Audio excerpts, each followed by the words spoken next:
A few years ago, a sweet revenge saga. This tale harks back to a few years ago, and while it may not be the norm, it's a story that still brings a mischievous grin to my face. It all began when I started dating at the tender age of 15, culminating in moving in together with my significant other at 18. Little did I know, this domestic adventure was bound to take an unexpected twist. Within a mere 6 months of cohabitation, my partner cheated on me. The betrayal stung, but what stung even more was the fact that she owed me a substantial sum, around $800. This debt consisted of a month's rent and a vet bill I had generously covered. However, our living arrangement continued for another 6 grueling months post-breakup. Despite having the option to move back home, she expected me to vacate the premises while still contributing to the rent. It was far from ideal, but it seemed more bearable than funding her solo abode. One thing was clear, the TV and internet bill were in her name, and we had cable. Documenting her debt to me through email exchanges became my secret weapon. I crafted a series of emails, meticulously asking her to acknowledge her outstanding debt and its exact amount. I also inquired whether she'd consider offsetting my share of the cable bill against her debt. As the penultimate month of our lease rolled around, she relentlessly badgered me for my portion of the internet and cable bill, an approximate $30. She left no room for refusal, even resorting to threats of disconnecting the service. In the midst of this drama, another roommate, a fellow student, relied on the internet and cable, so I reluctantly paid my share. By this point, my ex-girlfriend had all but moved in with the man she had cheated on me with, making her presence scarce. Then came a curious twist of fate. As she packed up her belongings, she left behind the cable box and Wi-Fi router, possibly assuming I'd continued covering the expenses. Determined to get even, I devised a plan. I purchased every single channel available, along with all the extra options, using the 4-digit PIN I had access to. But before making my grand move, I sent her one last email, something along the lines of, just to confirm, you'll deduct my share of this month's bill from the $X amount you owe me, right? She agreed. My spree began a week or two before I moved back in with my parents.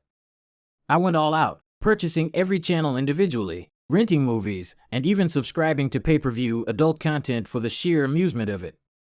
I meticulously kept track of every expenditure, running up the bill to nearly the exact amount she owed me, around $750, leaving a small margin for potential miscalculations. When she received the astronomical bill, I was comfortably back at my parents' place. She appeared at their doorstep, bill in hand, and my father answered the door. With a hint of meekness, she mumbled something along the lines of BB Kingmaster spent so much on this bill, I can't afford it. My father, in his wisdom, replied, use the money you owe to pay for it, before firmly closing the door. I couldn't help but eavesdrop from my hidden vantage point. Whether she eventually had to pay the exorbitant bill remains a mystery to this day. But at that moment, it felt incredibly satisfying to have the last word, even if it was delivered by my father. Revenge, as they say, is a dish best served creatively, and I relished every moment of it. In my previous role at a nonprofit, I found myself as one of only a handful of non-white individuals among the 15 team members. Initially, my job seemed promising, but it took a disheartening turn when a colleague, who would later become my boss, made a deeply hurtful comment during a team outing. She remarked, "It's okay that you didn't understand that she needed help. It's a British thing to understand when someone needs help." This remark was particularly painful for me, given that I was an immigrant. I decided to keep my emotions in check during the outing, but I knew I couldn't let this slide. So, I gathered my courage and reported the incident to my manager, who oversaw both teams. I also filed an official complaint, prompting an internal investigation conducted by our HR department. Unfortunately, despite the evidence I provided, nothing substantial came out of it. My coworker flatly denied making any inappropriate comments, and frustratingly, HR took her side. As a consequence, an uncomfortable atmosphere began to permeate our workplace. Both my line manager and her superior began to show hostility towards me. This manifested in various ways, from exclusion during meetings to unfavorable performance reviews.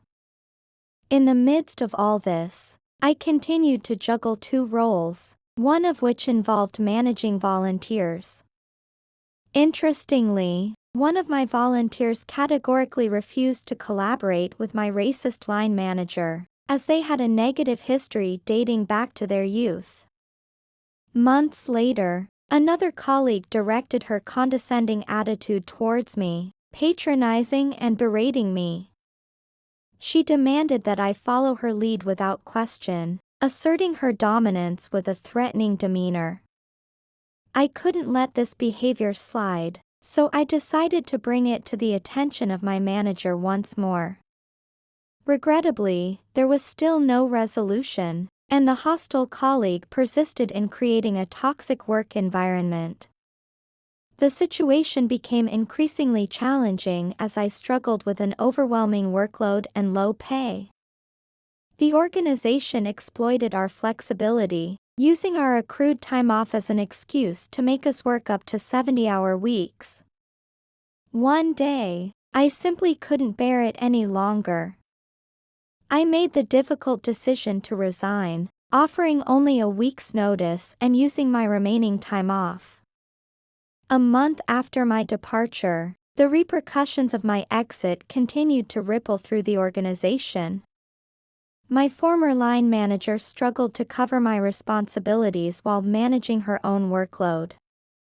Volunteer coordination languished, and my colleagues felt the absence of my contributions.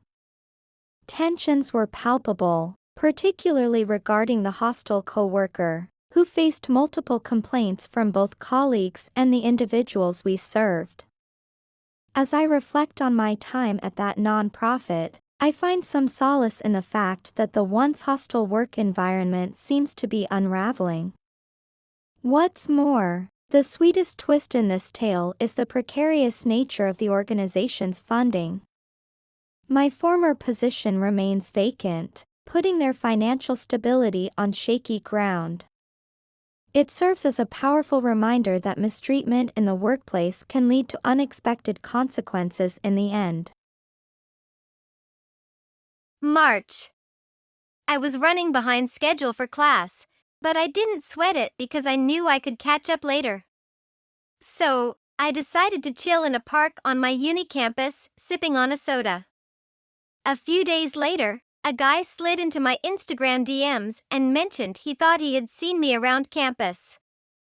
I confirmed, and we had a little chat. He introduced himself as Victor. June. Victor and I started getting pretty close, but there wasn't anything romantic going on. He never made any moves, even though he might have been flirting initially. We ended up becoming friends, and during our breaks between classes, he'd bring me some Coke, and we'd catch up while I worked on my computer stuff. One day, he messaged me, saying, "Guess who's hanging with me," and sent me a voice message featuring someone I couldn't recognize. He said it was Hugh, and I mentioned that I only knew one Hugh from Instagram who occasionally replied to my stories. I hadn't really talked to him before, and that was the first time I heard his voice. Turned out, it was indeed that Hugh. August. Hugh reached out to me and said, "Hey, I heard you play bass. We need a bassist for our band. Wanna join us?" I didn't know him or anyone else in the band, and I was pretty short on friends back then. But since I'd always wanted to be in a band, I said yes. He added me to a group chat with him and a couple of other guys. In a playful twist, Hugh introduced me with the wrong name. "Let's call me Margot," but he said Lisa. Another guy asked how to add my number, addressing me as Lisa. I joked, "Well, I guess Lisa it is." I didn't chat much there, though, 'cause I'm not big on messaging, especially with people I don't know well. A few days later, I met Hugh in person for the first time. He was a student at the same campus. September. Victor invited me to a small event at Lewis's place. Guess what? Hugh would be there too, since Lewis was a mutual friend. But wait, there's more. Lewis was also the frontman and vocalist of the band. So, I headed there, got to know Hugh better, and finally met Lewis. We chatted about the band and realized the other guy, from the group chat, couldn't make it due to a trip out of state. We planned to take a pic and send it to him, but it slipped our minds. Some folks teased Victor and me, saying we looked like a couple, but I honestly hadn't even considered that. October. Lots of changes happened. Lewis and Victor, who'd been best friends since forever, had a major falling out. I didn't get a chance to get close to Lewis, and my interactions with Hugh were limited. I hadn't even added Lewis's number.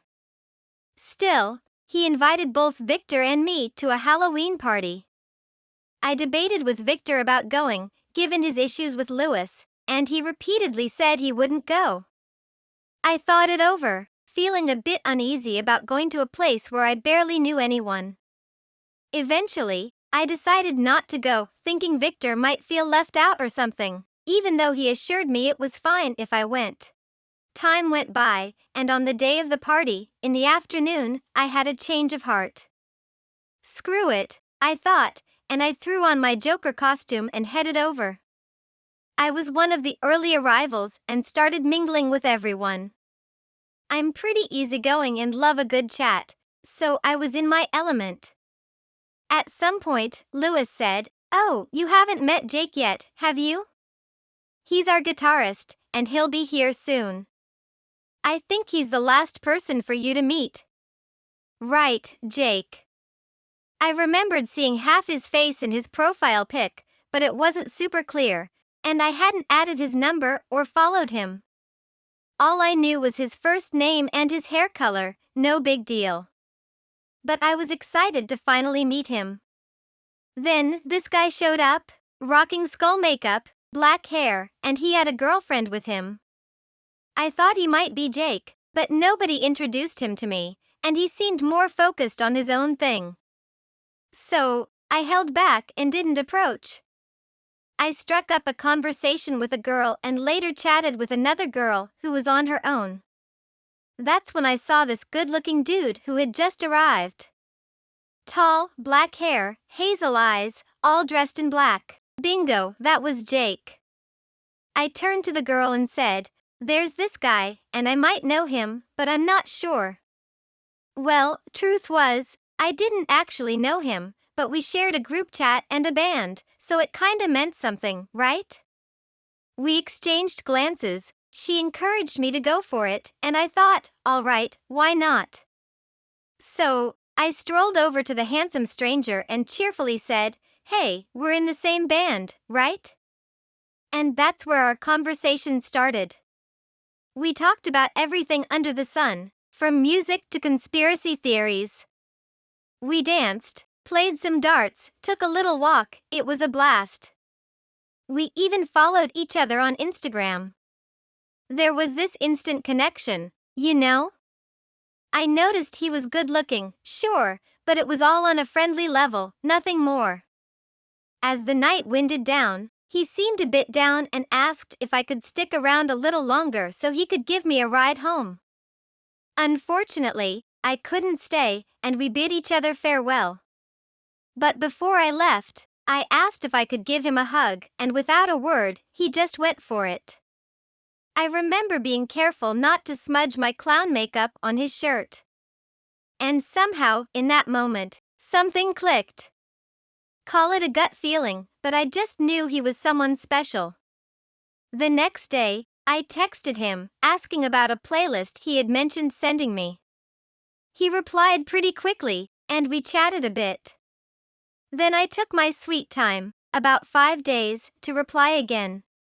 But after that, we didn't let a single day pass without exchanging texts.